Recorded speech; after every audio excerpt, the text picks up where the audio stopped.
Hello guys, I am Nikki और आप देख रहे हैं अपने YouTube channel IQ students point. Guys, जैसा कि आप सभी को पता है कि हमने इसमें 5 यूनिट्स अपनी कंप्लीट कर ली हैं एंड आज की क्लास में हम अपना अंबेडकर स्टार्ट करेंगे। अंबेडकर का बेसिकली आपको सोशल जस्टिस पढ़ना है, बट हमको इसको पूरा अच्छे से डीपली समझना है, पढ़ना है। तो अंबेडकर को मैंने पार्ट्स में डिवाइड कर दिया एंड आप लोगों को अच्छे से समझाने के लिए इसके पार्ट्स मैंने इसी वजह से बनाए हैं। ठीक है, सो टाइम वेस्ट करे बगैर स्टार्ट करते हैं। So let's start. सबसे पहले आ जाता है भाई इंट्रोडक्शन। ये बात आप लोगों को मैं बहुत बार बता चुकी हूँ, फर्स्ट ईयर से बताती हुई आ रही हूँ और अभी भी बता देती हूँ कि दिल्ली यूनिवर्सिटी के स्टूडेंट्स किसी भी आंसर में इंट्रोडक्शन लिखते हैं, उसका फिर आंसर पूरा लिखते हैं, देन कंक्लूजन लिखते हैं। ठीक है, इग्नू के बच्चे ऐसा नहीं करते हैं। इग्नू के बच्चे सीधा सीधा नॉर्मली पॉइंट्स में भी आंसर लिख लेते हैं या फिर पैराग्राफ में आंसर लिख लेते हैं। उनका इंट्रोडक्शन का या कंक्लूजन का मतलब ही नहीं बनता। ठीक है जी, जैसे स्कूल जैसा होता है ना, बिल्कुल वहाँ पे इग्नू में आंसर वैसे लिखने होते हैं। अब जब आप DU के स्टूडेंट हैं, चाहे वो आप सोल के स्टूडेंट हो, NC वेब के हो, रेगुलर के हो, और आपको अब ये पढ़ना है, लिखना है, तो आपको पहले इंट्रोडक्शन समझना पड़ेगा। देखो जी, डॉक्टर भीमराव का अम्बेडकर का पूरा नाम डॉक्टर भीमराव रामजी अम्बेडकर था। इनका जन्म मध्य प्रदेश के इंदौर जिले के महू में हुआ था। ठीक है, युद्ध का सेना मुख्यालय था महू, और 14 अप्रैल 1891 को इनका जन्म हुआ। ठीक है जी, जन्म का नाम अब यहाँ पर आप देख सकते हैं, भीमराव बाबा साहेब अम्बेडकर। इतने नाम ऐसे हैं जो इनको बुलाया जाता था जिस नाम से, बट इनका जो बेसिकली जो इनका रियल नेम है वो डॉक्टर भीमराव रामजी अम्बेडकर है। और बाबा साहेब भी बोलते हैं, डॉक्टर अम्बेडकर भी बोलते हैं, BR अम्बेडकर भी बोलते हैं, भीम भी बोलते हैं, भीमराव भी बोलते हैं, भीवा भी बोलते हैं। तो कंफ्यूज होने वाली कोई बात नहीं है। अगर आपके क्वेश्चन में आ जाए कि भीमराव या भीव की सोशल जस्टिस के बारे में लिखो, तो ये कंफ्यूज मत होना। ठीक है, इसलिए मैंने ये नेम्स रखे हैं ताकि आप लोगों को ये नॉलेज में रहे कि हाँ, इनके इतने नाम भी हैं। उनके दादा जो हैं उनके पिताजी रामजी राव सेना में एक सूबेदार थे और उनके दादाजी मलोजी भी सेना में थे। ठीक है, 1891 में ही सैन्य सेवा से 50 रुपये हर माह प्रति माह पेंशन सहित सेवानिवृत्ति मिली और उन्होंने महू छोड़ दिया। फिर अम्बेडकर के जो पिता हैं वो मतलब अम्बेडकर जो है अपनी पूरी उनके पिता की 14 संतानों में से सबसे लास्ट वाली संतान थे, मतलब 14 बच्चों में सबसे आखिरी वाले बच्चे थे और सबसे छोटे थे। भीमाबाई भीमराव की माता थी, जिनकी मृत्यु 1896 में हो गई थी, और उनकी जो बुआ थी मीराबाई, किनकी, अम्बेडकर की जो बुआ थी मीराबाई, उन्होंने ही उनकी देखभाल करी थी। मतलब जो बच्चे थे, जितने भी 14 बच्चों में से जिनकी शादियां वगैरह नहीं हुई थी, जो काबिल नहीं हुए थे, उन बच्चों की देख रेख इन्होंने ही करी थी, इनकी बुआ ने। ठीक है जी, उनके पिता महात्मा फुले और सूफी संत कबीर के प्रशंसक थे। वो बहुत ज़्यादा इन दो को बहुत ज़्यादा मानते थे। अन्य नाम इनका बाबा साहेब अम्बेडकर के नाम से इनको जाना जाता है। राष्ट्रीयता भारतीय थे और धर्म था बौद्ध धर्म।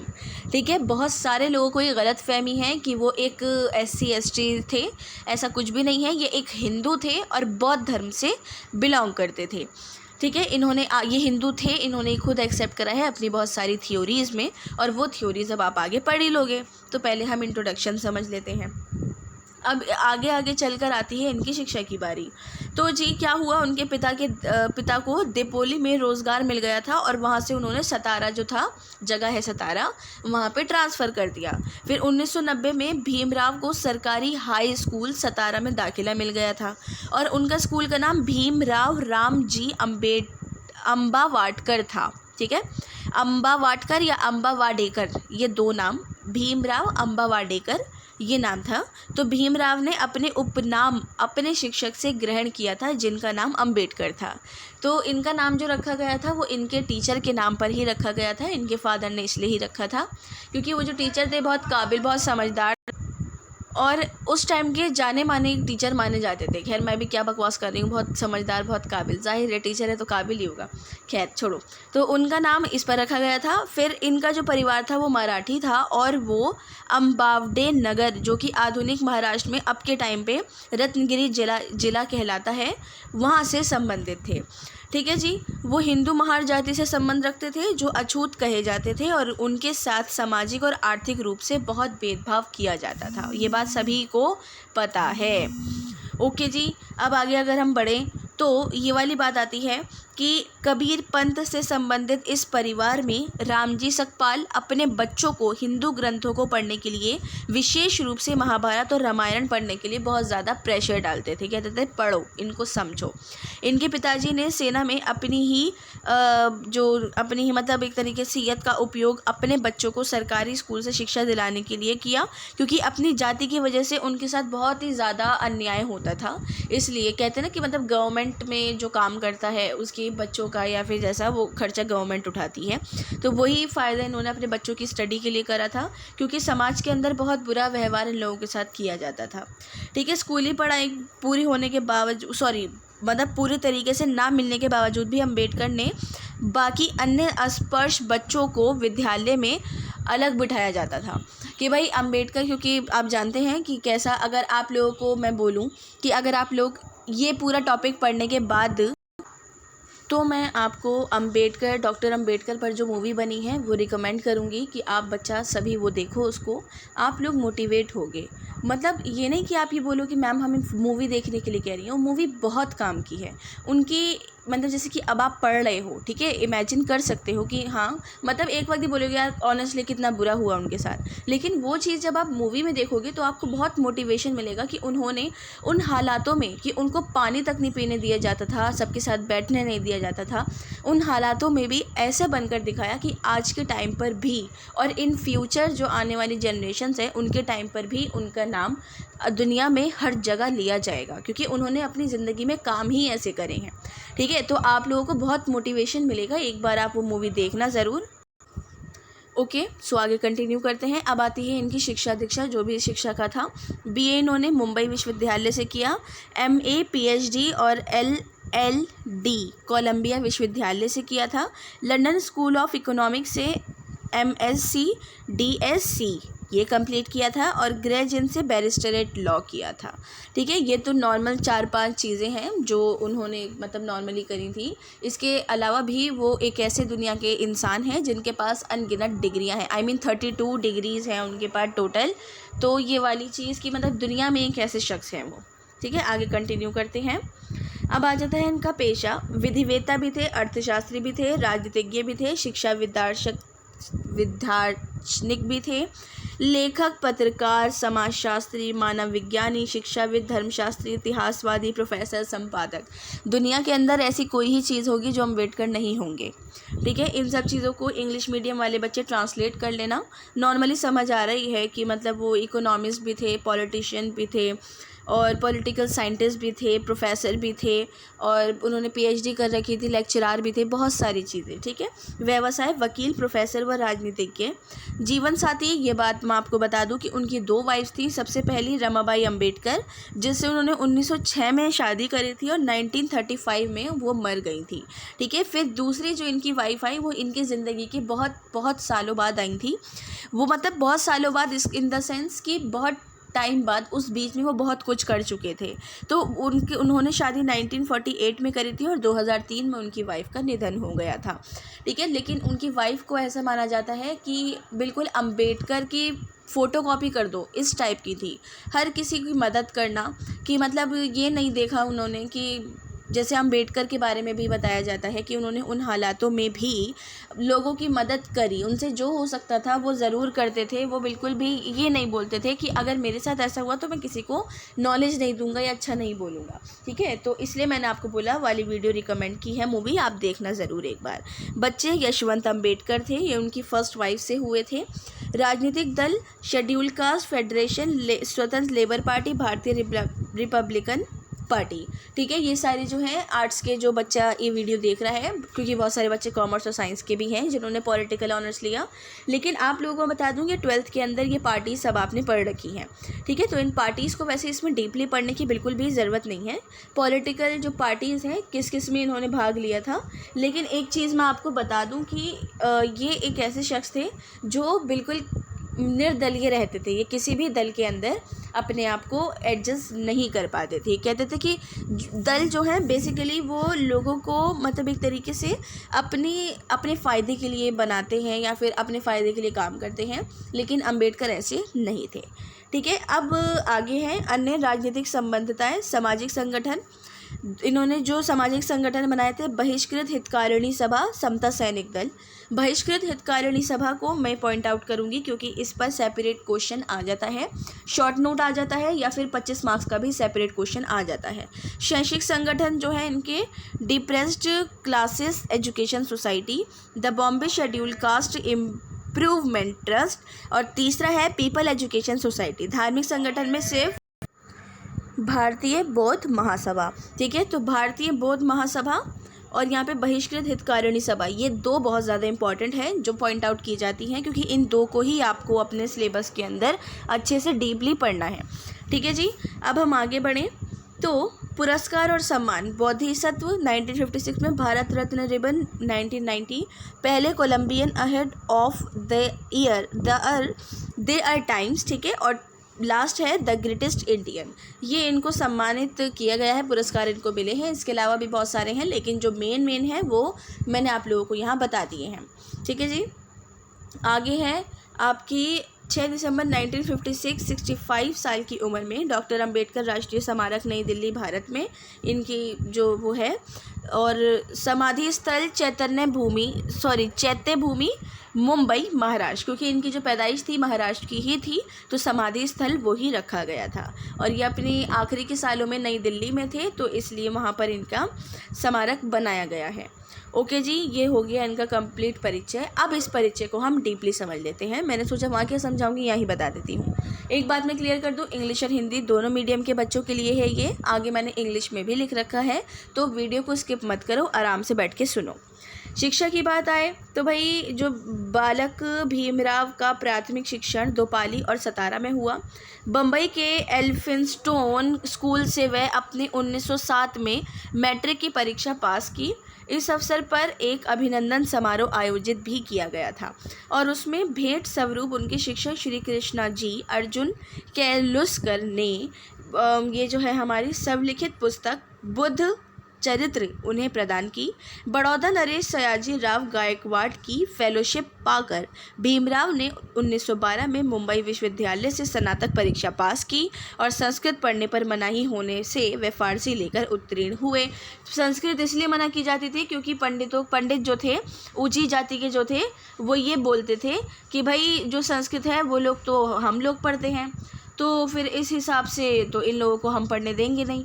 तो हालांकि इनके जो फादर थे वो बहुत ज़्यादा ज़ोर करते थे संस्कृत लेने पर। क्यों? क्योंकि संस्कृत उस टाइम का एक बहुत ज़्यादा पॉपुलर और जाना माना सब्जेक्ट था, लेकिन इनकी जो कास्ट है उसकी वजह से उनको संस्कृत नहीं दी गई थी, ना स्कूल लेवल पे ना कॉलेज लेवल पे। तो वही चीज़ के लिए इन्होंने उसको हटाकर फ़ारसी को अपना एक इम्पॉर्टेंट टॉपिक बना लिया था। इंग्लिश मीडियम के बच्चों के लिए मैंने यहाँ पर आपको लिख दिया है, बता दिया है अच्छे से पूरा। इसको आप कॉपी कर लो, कोई दिक्कत नहीं है, आप इसको अपने आंसर में मेंशन कर सकते हो। ठीक है, अब आगे बढ़ते हैं। अमेरिका के कोलंबिया विश्वविद्यालय, ठीक है, जैसा आपने पीछे शिक्षा में पढ़ा था कि उन्होंने ये करा वो करा, तो अब हम उस चीज़ को डीपली पढ़ रहे हैं। बीए के बाद एमए के अध्ययन हेतु बड़ौदा नरेश सयाजी गायकवाड़ की पुनः फेलोशिप पाकर वे अमेरिका के कोलंबिया विश्वविद्यालय में दाखिल हुए। 1915 में उन्होंने स्नातकोत्तर उपाधि की परीक्षा पास की। स्नातकोत्तर होता है हमारा यूजी, ठीक है, जो जिसमें आप लोग हैं। अगर आप एमए करोगे तो आप पीजी होंगे। इस हेतु उन्होंने अपना शोध प्राचीन भारत का वाणिज्य लिखा था। उसके बाद 1916 में कोलंबिया विश्वविद्यालय अमेरिका से ही उन्होंने पीएचडी की उपाधि प्राप्त की। उनके पीएचडी शोध का विषय था ब्रिटिश भारत में प्रांतीय वित्त का विकेंद्रीकरण। ठीक है जी, ये इनका मेन अमेरिका के कोलंबिया विश्वविद्यालय में जो इन्होंने करा ये वो है। इंग्लिश मीडियम के बच्चे भी इसको आराम से पढ़ लें। मैंने आप लोगों को यहाँ समझा ही दिया है कि ये भी चीज़ क्या है। अब हम आगे बढ़ते हैं। तो आगे आता है London school of economic and political science. भाई देखो, फेलोशिप समाप्त होने पर उन्हें भारत लौटना था। वे ब्रिटेन होते हुए लौट रहे थे। उन्होंने वहाँ London school of economics and political science में MSc और DSc और विधि संस्थान में बारेट लॉ की उपाधि हेतु स्वयं को पंजीकृत किया और वो भारत लौट आए। उन्होंने सोचा कि हाँ मैं इस काबिल हूँ, मैं ये कर सकता हूँ। उन्होंने इन सब चीज़ों को करा। सबसे पहले छात्रवृत्ति की शर्त के अनुसार बड़ौदा नरेश के दरबार में सैनिक अधिकारी और वित्तीय सलाहकार का दायित्व स्वीकार किया। पूरे शहर में उनके किराए पर रखने को कोई भी तैयार नहीं था। उनकी होने की गंभीर समस्या की वजह से समय के बाद ही वो मुंबई वापसी आ गए थे। ठीक है, ये चीज़ भी मूवी के अंदर जो मैंने मूवी आपको रिकमेंड करी उसमें बताई गई है कि बहुत बहुत मुश्किल से उनको अगर एक जगह मिलती भी है तो वो लोग उनको बहुत जलील करके निकाल देते हैं कि हमें तो पता भी नहीं था, तुम ये हो वो हो, बला बला बला, बहुत सारी चीज़ें कह के। तो उनको ये हकीकत है, उस टाइम पर कोई भी रखने के लिए राज़ी नहीं था। तो ये सारी प्रॉब्लम्स का उन्होंने सामना करा था। ठीक है, ये इंग्लिश में भी है। आगे अब आता है इनका दलित रिप्रेजेंटेशन। भाई देखो, वहाँ परेल में डबक चाल और श्रमिक कॉलोनी में रहकर अपनी अधूरी पढ़ाई को पूरा करने हेतु पार्ट टाइम अध्यापकी और वकालत कर अपनी धर्मपत्नी रमाबाई के साथ जीवन निर्वाह किया। 1919 में डॉक्टर अंबेडकर ने राजनीतिक सुधार हेतु गठित साउथ बरो आयोग के समक्ष राजनीति में दलित प्रतिनिधित्व के पक्ष में साक्ष्य भी दी। भाई ये जो है आपका वो वाला टाइम है जब इनकी फर्स्ट वाइफ थी, 1906 में जब इन्होंने शादी करी थी। तो ये उस टाइम का बात यहाँ पर बताई जा रही है कि इन्होंने फिर पार्ट टाइम जॉब करी, पार्ट टाइम पढ़ाना शुरू करा, ये सब वगैरह वगैरह। उसको लेकर तो इन्होंने अपने आप को आगे बढ़ाया। अशिक्षित और निर्धन लोगों को जागरूक बनाने के लिए काम। ठीक है, इनका ये वाला काम भाई यहाँ पर आया था। उन्होंने मूक और अशिक्षित और निर्धन लोगों को जागरूक बनाने के लिए मूक नायक और बहिष्कृत भारत साप्ताहिक पत्रिकाएं संपादित की और अपनी अधूरी पढ़ाई पूरी करने के लिए वे लंदन और जर्मनी जाकर वहाँ से MSc और DSc और बैरिस्टर की उपाधियाँ प्राप्त की। उसके बाद MSc का शोध विषय साम्राज्यी वित्तीय के प्राप्तीय विकेंद्रीकरण का विश्लेषणात्मक अध्ययन और उनके DSc उपाधि का विषय रुपए की समस्या, उसका उद्भव और उपाय और भारतीय चलन और बैंकिंग का इतिहास था। ठीक है, इन्होंने इसके अंदर वही वाली बात है कि भाई जब उन्होंने कहा कि जब मैं एक चीज़ से भुगत चुका हूँ, एक चीज़ देख चुका हूँ, आज को आप भी बोलोगे। इनफैक्ट हमारे पेरेंट्स या फिर हम लोग, हमारे टाइम तक भी लोग किस किस मेहनत से किस तरीके से आगे बढ़े हैं, किस तरीके से टीचर बन पाए, डॉक्टर बन पाए, इंजीनियर बन पाए, तो वो लोग हम जानते हैं। तो उस चीज़ को लेकर हम ये सोचते हैं कि बच्चा सामने वाला जो भी है उसको इतनी नॉलेज मिल जाए कि उसको वो धक्के ना खाने पड़े। ठीक है, तो उस चीज़ को लेकर ही हमारे अंबेडकर सर ने भी उस चीज़ को आगे बढ़ाया। उन्होंने मदद करी कि हाँ जी, अब जो है मैं कोशिश करता हूँ कि लोगों को जागरूक करूँ, निर्धन लोगों को पढ़ने के लिए हेल्प करूँ, अशिक्षित लोगों को पढ़ाऊँ, और जो मूक लोग हैं, बेवकूफ़ी किसी भी चीज़ पर मान के बैठ जाते हैं, कुछ भी चीज़, उस चीज़ को मैं आगे बढ़ाने की कोशिश करता हूँ। तो जो हमारी बेसिक बहिष्कृत हितकारिणी सभा है वो उसका उदय इसलिए हुआ था। ठीक है, एक चीज़ और मैं यहाँ पर आप लोगों से पूछना चाहूँगी कि जितने भी हमने अभी तक फ़िलासफ़र पढ़े हैं उन सभी में सबकी कोई ना कोई सभा मैंने आपको बताई है। तो मैं आप लोगों से इस टाइम पर विवेकानंद की सभा जानना चाहूँगी। तो आप मुझे कमेंट में बताइएगा ज़रूर कि विवेकानंद ने किस सभा की स्थापना करी थी, उस सभा का नाम क्या था। ठीक है, आगे कंटिन्यू करते हैं। अब आते हैं इनके सामाजिक एवं धार्मिक योगदान। भाई मानव अधिकार की जैसे दलितों और दलित आदिवासियों के मंदिर प्रवेश, पीने का पानी, छुआछूत, जाति पात, ऊंच नीच, इन सभी सामाजिक कुरीतियों को मिटाने के लिए क्या हुआ था जी? मनुस्मृति का दहन, दूसरा महाट सत्याग्रह, तीसरा नासिक सत्याग्रह, चौथा येवला की गर्जना जैसे आंदोलन उन्होंने चलाए थे। इन आंदोलन को अपने आंसर में पॉइंट आउट ज़रूर करना। टीचर बहुत खुश होगा कि हाँ जी, बच्चे ने अंबेडकर को बहुत ध्यान से पढ़ा है। ये बहुत बहुत बहुत ज़्यादा ही इम्पॉर्टेंट है आपके। इसको लिख लो, हाथ पे टैटू बनवा लो, छपवा लो, कुछ भी कर लो। ठीक है जी, आगे अगर हम इस बात को बढ़ाएं तो फिर ये वाली बात आ जाती है कि बेज़ुबान, शोषित और अशिक्षित लोगों को जगाने के लिए 1927 और 1956 के दौरान मूक नायक, बहिष्कृत भारत, समता, जनता और प्रभुत्व भारत नामक 5 साप्ताहिक पत्र उन्होंने प्रकाशित करे थे। ठीक है जी, ये बात आपको यहाँ पता लग गई है और ये बात मैंने इससे पहले ही बताई थी। तो अब वो चीज़ नहीं बताई थी कि 5 तरीके की क्या चीज़ें रखी थी इन्होंने। बहिष्कृत भारत, समता, जनता, मतलब समता अलग है, जनता अलग है, प्रभुत्व भारत ये पांच साप्ताहिक पत्र थे जो इन्होंने निकाले थे। कमज़ोर वर्ग और छात्रों को छात्रावासों, रात्रि स्कूलों या फिर ग्रंथालयों, शैक्षणिक गतिविधियों के हेल्प से अपने दलित वर्ग शिक्षा समाज के ज़रिए ही उसके बारे में पढ़ाया, समझाया और ये बताया कि भाई आप लोग इस चीज़ के लिए कैपेबल हो। इंसान की जाति, इंसान का रंग रूप उसको पढ़ने के लिए आगे नहीं बोलता है, इंसान का दिमाग, इंसान की कैपेबिलिटी ही उसको पढ़ने पर फोर्स करती है। फिर 1945 में उन्होंने अपनी पीपल एजुकेशन सोसाइटी के ज़रिए मुंबई में सिद्धार्थ महाविद्यालय और औरंगाबाद में मिलिंद महाविद्यालय भी खोला था। ठीक है। बौद्धिक वैज्ञानिक प्रतिष्ठा भारतीय संस्कृति वाले बौद्ध धर्म की 14 अक्टूबर 1956 को 5 लाख लोगों के साथ नागपुर में दीक्षा ली और भारत में बौद्ध धर्म को पुनर्स्थापित कर अपने ग्रंथ द बुद्धा एंड हिज धम्मा के द्वारा निरंतर वृद्धि का मार्ग प्रशस्त किया था। ठीक है जी, ये थे इनके सामाजिक चीज़ें। एक चीज़ आप इस पे फोकस करना, ये मैंने लगाई है, हम लोगों को राजनीतिक लोकतंत्र के साथ सामाजिक लोकतंत्र को भी प्रस्थापित करना चाहिए। सामाजिक लोकतंत्र का अर्थ है स्वतंत्रता, समता और बंधुतायुक्त जीवन पद्धति। नॉर्मल सी बात है, समझ आ गई होगी। ठीक है, तो इस वीडियो को ज़्यादा वास्ट ना करते हुए हम इस टॉपिक को यहाँ ख़त्म करते हैं। नेक्स्ट क्लास में हम बाकी के टॉपिक को कंटिन्यू करेंगे। ठीक है, अम्बेडकर हमारा अभी थोड़ा सा ही समझ लो, मतलब ये समझ लो कि कंप्लीट इंट्रोडक्शन भी नहीं हो पाया, तो इंट्रोडक्शन हम नेक्स्ट क्लास में कंटिन्यू करेंगे और आगे के टॉपिक को भी कंटिन्यू करेंगे। सो आज की क्लास के रिगार्डिंग कोई डाउट हो, क्वेश्चन हो या सजेशंस हो तो आप मुझसे कमेंट बॉक्स या टेलीग्राम चैनल पर पूछ सकते हैं। एंड अगेन मेरा क्वेश्चन वही है कि विवेकानंद ने किस सभा की स्थापना करी थी, मुझे कमेंट बॉक्स में ज़रूर बताइएगा। So thanks for the watching and best of luck all.